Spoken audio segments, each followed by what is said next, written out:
नमस्कार, स्वागत है आप सभी का। मैं हूं आपके साथ शाफनी पटनायक। बुलेटिन की शुरुआत करेंगे। खबर रायपुर से है, जहां मुख्यमंत्री भूपेश बघेल का बयान सामने आया। उन्होंने राहुल गांधी की सदस्यता बहाल होने पर बयान दिया है। उन्होंने कहा कि सुप्रीम कोर्ट के आदेश के बाद कोई शंका नहीं थी। वर्तमान सरकार या फिर लोकसभा सचिवालय ने जिस तेजी से सदस्यता और बंगला खाली करने में तेजी दिखाई थी, जैसे जैसे घड़ी की सुई आगे बढ़ती जा रही थी, लोगों की धड़कनें तेज हो रही थी। राहुल जी की सदस्यता बहाल हुई। ये प्रजातंत्र की जीत है, लोकतंत्र की जीत है, सत्य की जीत है। देश के सबसे बड़े मंच से राहुल गांधी सवाल कर सकेंगे जो जनता सुनना चाहती है। राहुल ने एक सवाल क्या पूछ दिया कि सरकार ने पूरी ताकत झोंक दी। केंद्र सरकार एक आदमी से डरी हुई है। ट्रेनों की अनियमित परिचालन को लेकर के प्रधानमंत्री को पत्र लिखे जाने पर सीएम ने कहा कि एक तरफ प्रधानमंत्री जी वंदे भारत ट्रेनों को हरी झंडी दिखा रहे हैं, छत्तीसगढ़ में ट्रेनें रद्द हो रही है, समय पर नहीं पहुंच पा रही।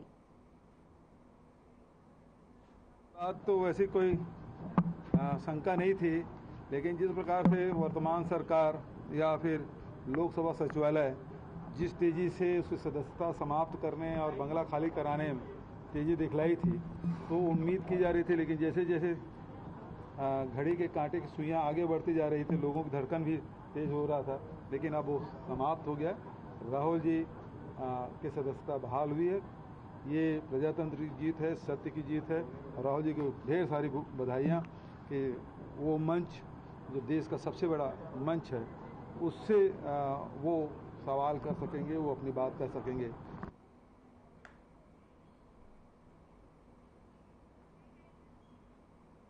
लखनपुर में भारतीय जनता पार्टी और भारतीय जनता युवा मोर्चा मंडल नव मतदाता जोड़ने के लिए बैठक की गई।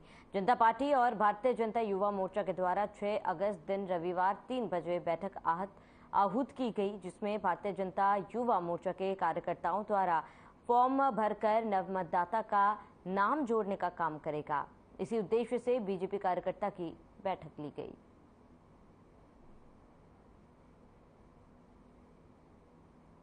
भारतीय जनता पार्टी प्रदेश नेतृत्व के आह्वान पर नए मतदाताओं को जोड़ने का कार्य भारतीय जनता युवा मोर्चा के साथियों के द्वारा किया जा रहा है।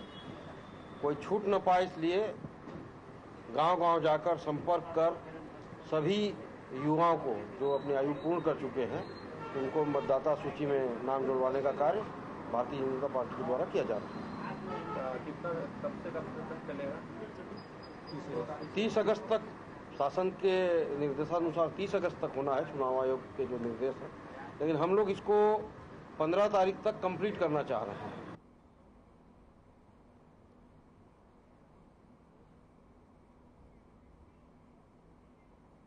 रायपुर से बड़ी जानकारी। कैबिनेट की अहम बैठक, इस वक्त की बड़ी खबर, अहम जानकारी। मुख्यमंत्री निवास में बैठक आयोजित हुई।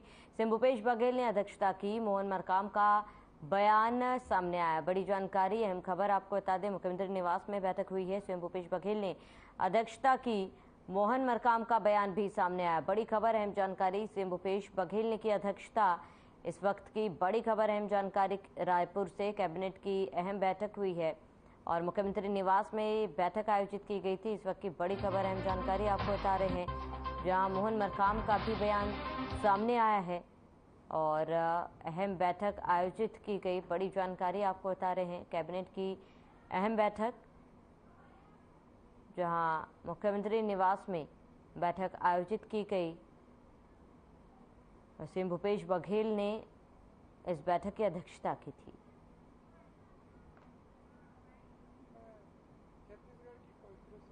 माननीय मुख्यमंत्री जी जरूर, मुझे लगता है कोई ना कोई निर्णय लेंगे, क्योंकि छत्तीसगढ़ में 32% आदिवासी समाज है और सरकार बनाने में भी उनकी बड़ी भूमिका है। तो हमारी सरकार लगातार उन वर्गों के हितों के साथ साथ अन्य वर्गों के हितों का भी ख्याल कर रही है। छत्तीसगढ़ में जनसंख्या के अनुपात में आरक्षण देकर यहाँ के लोगों का आर्थिक, सामाजिक, शैक्षणिक विकास करना चाहिए। कैबिनेट की महत्वपूर्ण बैठक माननीय मुख्यमंत्री भूपेश बघेल साहब की अध्यक्षता में हुई और जो छत्तीसगढ़ की पवित्र सदन में जो जनसंख्या के अनुपात में।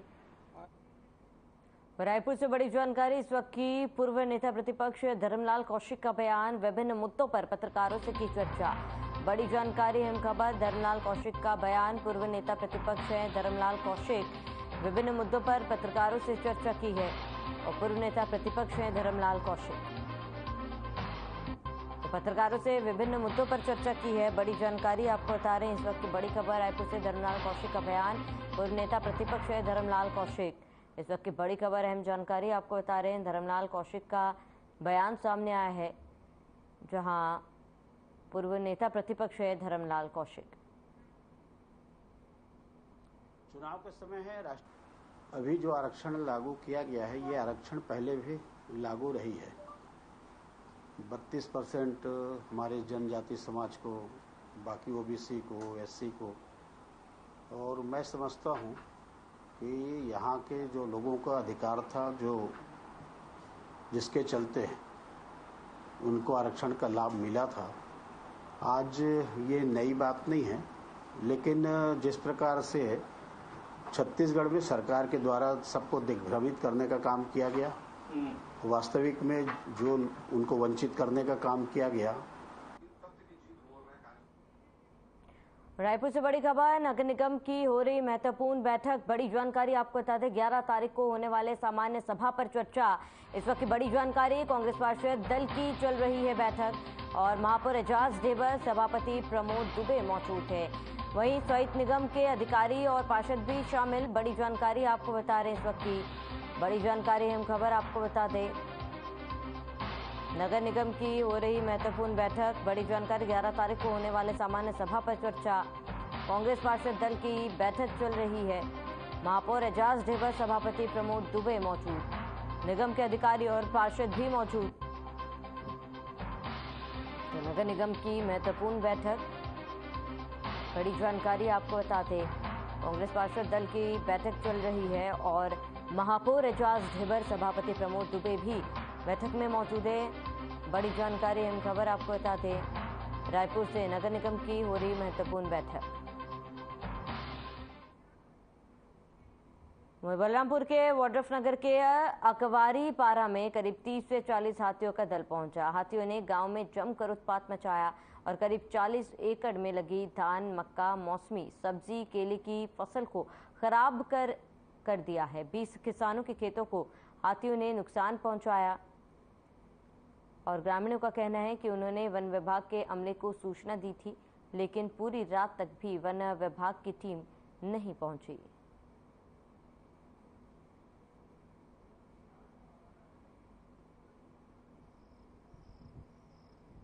लगभग 40 हाथियों का दल ग्राम कोटराही और पिंडारी से लगा हुआ क्षेत्र में आया था, जो तमर पिंगला सेंचुरी से लगा हुआ है। इसमें लगभग 40 हाथी हैं और ये हाथी का दल अक्सर आते रहता है और पिंडारी और कोटराही गांव के आसपास आकर के कल रात में लगभग 15-16 किसानों का फसल को नुकसान किया है। इसमें से मुख्य रूप से धान और मक्का है, जिसका आकलन वन विभाग द्वारा किया जा रहा है और ग्रामीणों को सतर्क किया जा रहा है कि हाथियों के नजदीक न आए।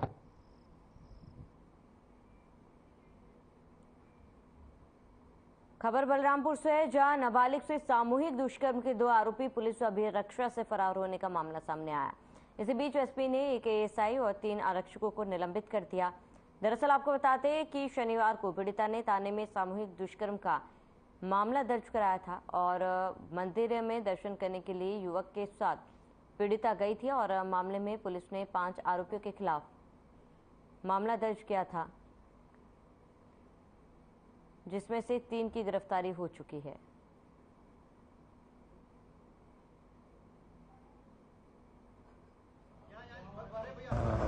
प्रार्थना के द्वारा रिपोर्ट दर्ज कराया गया कि वो पहाड़ी मंदिर की तरफ गई हुई थी। उस दौरान कुछ लड़के वहाँ आए और उसके जो साथी था उसके साथ में बदतमीजी की, धमकाया गया और साथ में उसको ले जाकर के एटीएम के माध्यम से उसके पैसे आहरण करके ले लिया गया। बाद में उसमें से कुछ लोग जो था उस लड़की को ले जाकर के उसके साथ में बलात्कार किया गया। इस पूरे प्रकरण में धारा 376 और 384 IPC के तहत में अपराध पंजीबद्ध किया गया है। इसमें 3 आरोपियों को गिरफ्तार किया गया, उसके विरुद्ध में कार्रवाई की गई है।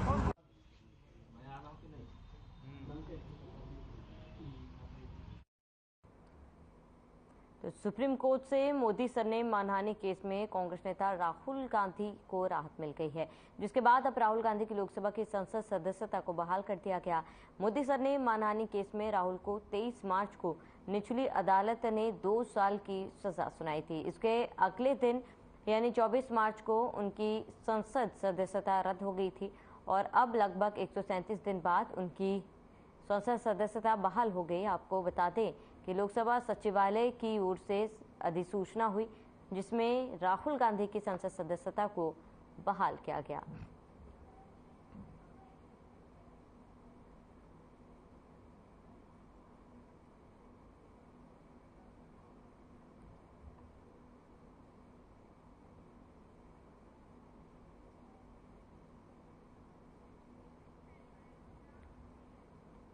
रायपुर के साइंस कॉलेज मैदान स्थित दीनदयाल उपाध्याय ऑडिटोरियम में the institute of chartered accountants of India ने 2 दिवसीय राष्ट्रीय अधिवेशन का आयोजन किया,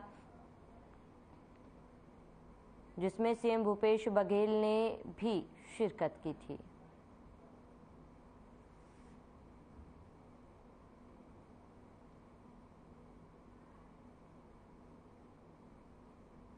महत्वपूर्ण बात यह है कि कोई भी क्षेत्र हो उसके लिए वातावरण बनाना, चाहे आप स्कूल कॉलेज में हैं, यदि पढ़ाई का वातावरण उस कैंपस में नहीं हुआ तो वह कैंपस बहुत जल्दी खाली हो जाएगा या उसके बारे में, उस कैंपस के बारे में बहुत अच्छी अवधारणा नहीं रहेगी। घर में यदि पढ़ाई का वातावरण नहीं रहेगा तो कितना भी कुशाग्र बुद्धि का बच्चा हो वो अपनी क्षमता के हिसाब से प्रदर्शन नहीं कर पाएगा। इसलिए चाहे घर में हो चाहे कैंपस में वातावरण देने का आवश्यकता है। उसी प्रकार से जैसे गर्ग साहब ने बहुत अच्छी बातें कही कि आज देश में गांव में सबसे बड़ा जो नुकसान हुआ है, वैसे तो पलायन हर प्रदेश में, हर क्षेत्र में, हर समाज में देखने को मिलता है। एक जो माइग्रेशन है जो बुद्धिजीवियों का है, जो हमारी बौद्धिक संपदा है उसका पलायन, दूसरा पलायन मजदूरों का, हमारी छत्तीसगढ़ में मजदूरों का पलायन ज्यादा हुआ। लेकिन पूरे देश में हम देखें तो बौद्धिक संपदा का जो पलायन गांव से निकल के शहरों में या देश या विदेश में हुआ है, उसके कारण से देश ग्रामीण क्षेत्र है वो खोखला हुआ है। क्यों? क्योंकि वो सारी सुविधाएं जो किसी व्यक्ति को चाहिए, किसी परिवार को चाहिए, वो नहीं मिल रहा है। हमारी कोशिश यही रही छत्तीसगढ़ में 4.5 सालों में कि उन सब चीजों को फिर से वापस लाया जाए। तो 5 साल जो हम लोग काम किए, चाहे राजीव गांधी किसान न्याय योजना हो, भूमिहीन श्रमिक न्याय योजना हो, गोधन न्याय योजना हो, तो अंतर क्या आया? अंतर यह आया कि 5 साल पहले 12 लाख किसान ही सोसाइटियों में धान बेचने के रजिस्टर करते थे। आज वो किसानों की संख्या 26 लाख हो गई। इसका मतलब यह है कि जो गांव में खेती किसानी जमीन तो थी लेकिन छोड़ दिए थे, आज 12 लाख की जगह 14 लाख लोग, मतलब 12 + 14 गांव में लौटा हुआ है। 26 लाख किसान आज धान बेच रहे हैं।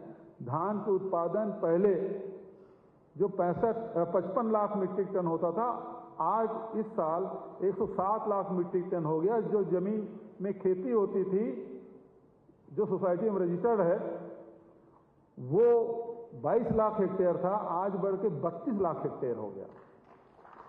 कृषि के तरफ लोगों का रुझान बढ़ा, क्योंकि कृषि अब लाभ, छत्तीसगढ़ में कम से कम लाभ का धंधा है। गांव, शहर से गांव की तरफ लौटे। उसी प्रकार से स्वास्थ्य के लिए हमने काम किया। कोरोना काल में आपने देखा होगा, जहां प्राइवेट सेक्टर में जब दूसरी लहर आई तो हॉस्पिटल बंद हो गए थे। उस समय सरकारी जो अस्पताल है, हार्ट बाजार क्लिनिक योजना है, मेडिकल मोबाइल यूनिट योजना है, इन्होंने जो सेवाएं दी और इस कारण से शासकीय जो संस्था है तो विश्वास बढ़ा है और आज लाखों नहीं करोड़ों लोग आज उसका लाभ उठा पा रहे हैं। उसी प्रकार से शिक्षा के क्षेत्र में अन्य राज्यों में या छत्तीसगढ़ में हम पूर्ववर्ती सरकार में स्थिति ये थी कि ड्रॉप आउट जो बच्चे थे उसकी संख्या अधिक थी और लगातार जो शासकीय स्कूल में उसमें दाखिला कम हो रहा था, प्राइवेट सेक्टर में बढ़ रहा था। हमने स्वामी आत्मानंद अंग्रेजी स्कूल शुरू किया, हमने स्कूलों के संधारण का काम हाथ में लिया और सबसे बड़े बजट इस साल हमने दिया। उसका परिणाम ये हुआ है कि स्कूलों में एक सीट के विरुद्ध में 10 और 15 एप्लीकेशन हमारे स्कूलों में आए और पहली बार ये हुआ है कि सरकारी स्कूलों में दाखिला हमारा बढ़ा है, दर संख्या बढ़ी है। ये परिवर्तन आया है। तो एक वातावरण बनाने की आवश्यकता। उसी प्रकार से व्यापार व्यवसाय में हमारी जो उद्योग नीति है, हमको कोई बाहर जाने की जरूरत नहीं पड़ी। हमारी जो व्यवसाय के लिए जो नीति बनी उसके कारण से परिवर्तन ये आया कि हजारों करोड़ रुपए का इन्वेस्टमेंट छत्तीसगढ़ में हुआ, हजारों लोग यहां को रोजगार मिले। तो सवाल इस बात का है कि हम वातावरण किस प्रकार से दे रहे हैं। तो हर क्षेत्र में हमको वातावरण देने के, औद्योगिक क्षेत्र में, व्यवसाय के क्षेत्र में। रवि वालोनी ने जो बात कही कि होलसेल कॉरिडोर 1000 एकड़ का पूरे छत्तीसगढ़ में पहली बार हो रहा है, देश में सबसे बड़ा है और मैं समझता हूं एशिया का सबसे बड़ा होलसेल कॉरिडोर कहीं बन रहा है तो छत्तीसगढ़ में हमारा बन रहा है। अपना स्थान ग्रहण करें।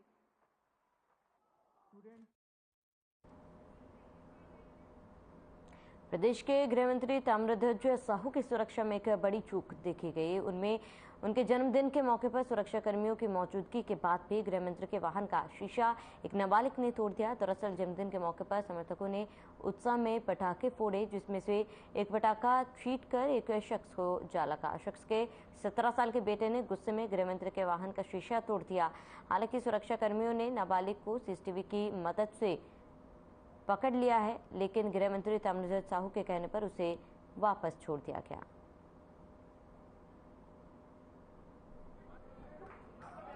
के सर पे पत्थर छटक करके आया तो उसका बेटा वहाँ पे था, 16-17 साल का नाबालिग लड़का है। तो थोड़ा उससे क्षुब्ध हो गया और वो गाड़ी के पास खड़ा था तो गाड़ी में उसने अपना हाथ मारा, जिससे उसके कड़े से गाड़ी के जो शीशा है, खिड़की का शीशा, उसमें दरार, उसमें मतलब वो टूट गया शीशा जो। और उसके बाद जब उसको एहसास हुआ तो भागा वहाँ से।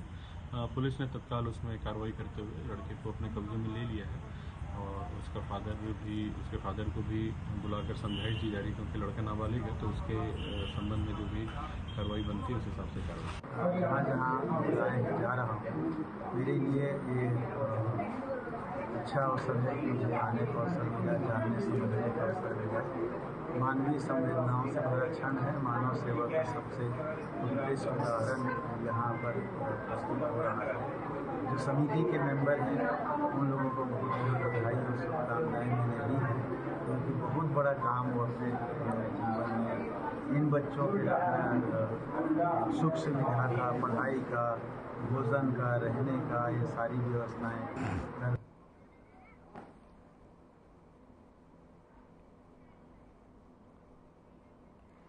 खबर रायपुर से, जहां प्रदेश बीजेपी ने प्रेस कॉन्फ्रेंस की और प्रेस कॉन्फ्रेंस राजनांदगांव सांसद संतोष पांडे, पूर्व विधायक देवजी पटेल की मौजूदगी में हुई। दरअसल युवाओं के मुद्दों को लेकर प्रेस कॉन्फ्रेंस में बात हुई है। इस बीच सांसद संतोष पांडे ने कहा कि मुख्यमंत्री भूपेश बघेल जो युवाओं के साथ भेंट मुलाकात कर रहे हैं, ये सेठ मुलाकात है। साथ ही और क्या कुछ कहा, आइए सुनाते हैं।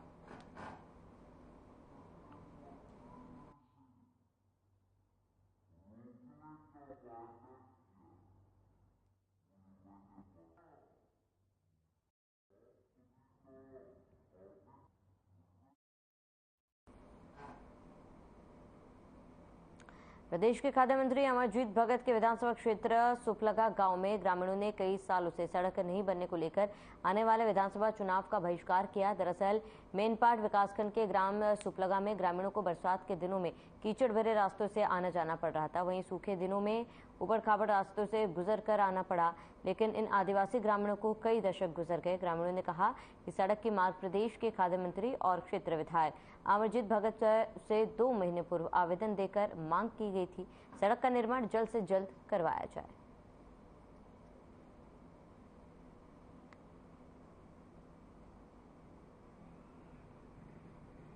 मैनपाट के विकास के लिए कई बार हम लोग जो है वो सोच रहे थे कि हमारे मैनपाट में विकास होगा, लेकिन कई बार मंत्रियों को हम नियुक्ति करके हम लोग जो है खड़ा कर रहे हैं, लेकिन बना देंगे कह के आज तक जो है आज हमारे मैनपाट सुपलगा का विकास नहीं हो पा रहा है। और रोड भी देख रहे हैं कि कितना कीचड़ है, आने जाने में बहुत ही परेशानी हो रहा है। और जो महिला भी प्रसव पीड़ा में भी कहीं गाड़ी ले जाने के लिए भी हॉस्पिटल ले जाने के लिए कोई साधन नहीं है, और गाड़ी भी बुलाते हैं तो भी गाड़ी नहीं आता है। इसलिए जो है हमारे गांव के विकास नहीं हो पा रहा है। और हमारे गरीब आदिवासी लोग जो हैं यहाँ पर कितना परेशानी में सामना करते हुए अपना जीवन बिता रहे हैं।